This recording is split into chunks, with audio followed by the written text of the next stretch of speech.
नमस्ते, मैं किरण यादव। आप देख रहे हैं कि मेरी आईडी पर कुछ दिन से लोग गाली गलौज कर रहे हैं। उसमें हर बात में अगर मैं अच्छा भी कुछ पोस्ट करूं तो रंडी शब्द यूज करते हैं। तो रंडी शब्द किसके लिए यूज होता था तो आज मैं आपको बता दे रही हूँ। पहले के ज़माने में, चाहे आज भी, मैं ज़्यादा दूर नहीं जाऊँगी, उत्तर प्रदेश और बिहार की मैं बात बताती हूँ। दो तरीके का नाच होता था।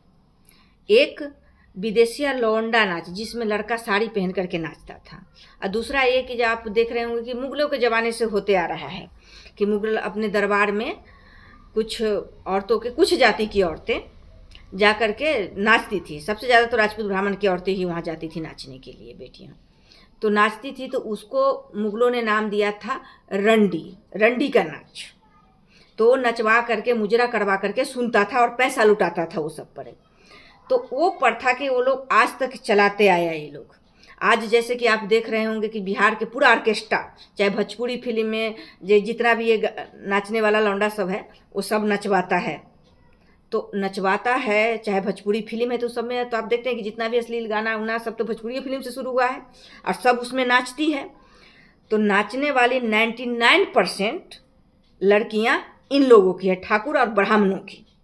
इनकी लड़कियां पूरा नाच रही है। अब इनको देखिए कि ये नाच रहे हैं। तो नाचने वाली को, एक था विदेशिया नाच, जिसमें लौंडा नाच बोलते थे, मर्द नाचता था उसमें साड़ी पहन करके। दूसरा जो औरत महिला नाचती थी उसको रंडी के नाच बोलते थे।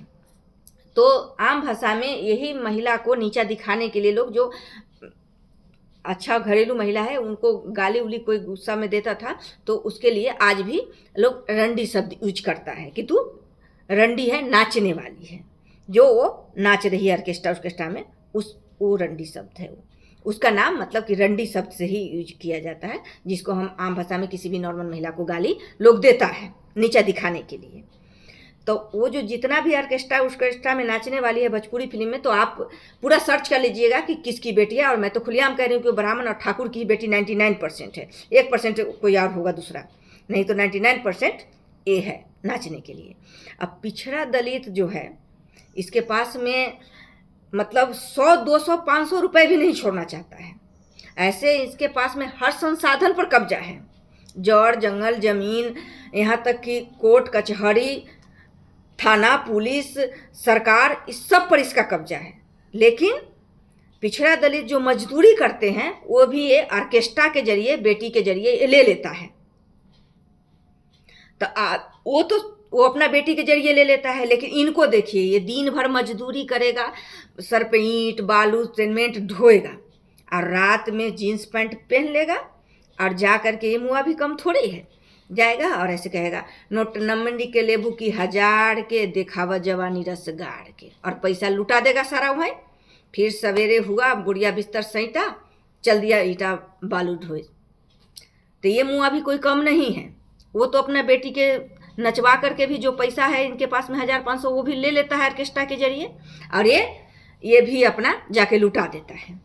तो ये तो जहाँ के तहाँ ही रह गया, और वो हो गया पैसा वाला। तो वही हेकड़िए दिखाता है, नहीं देख रहे हैं कैसे ग्रुप बना करके और तब गाली लिखने के लिए आता है। तो मैं अगर कोई भी बात कह रही हूँ तो आपको थोड़ा इस पर ध्यान देने की ज़रूरत है, क्योंकि मैं कभी भी झूठ और गलत अफवाह नहीं फैलाती हूँ, तथ्य के हिसाब पे बात रखती हूँ कि आपको सही जानकारी मिल सके। आप पता करिएगा कि नाचने वाली महिला का ही नाम रंडी दिया गया था, जिसको आप नॉर्मल महिला पे गाली दे करके उनको नीचा दिखाने की कोशिश करते हैं, किसी भी महिला को। और बिहार के जितने भी भोजपुरी फिल्म है, चाहे ऑर्केस्ट्रा है, चाहे कुछ भी वहाँ बिहार में चल रहा है, यूपी बिहार में, तो उसमें नाचने वाले 99% ब्राह्मण और ठाकुर की लड़की है या नहीं है, वो आप पूरा सर्च कर लीजिएगा कि किरण यादव गलत कह रही है कि सही जानकारी दे रही है।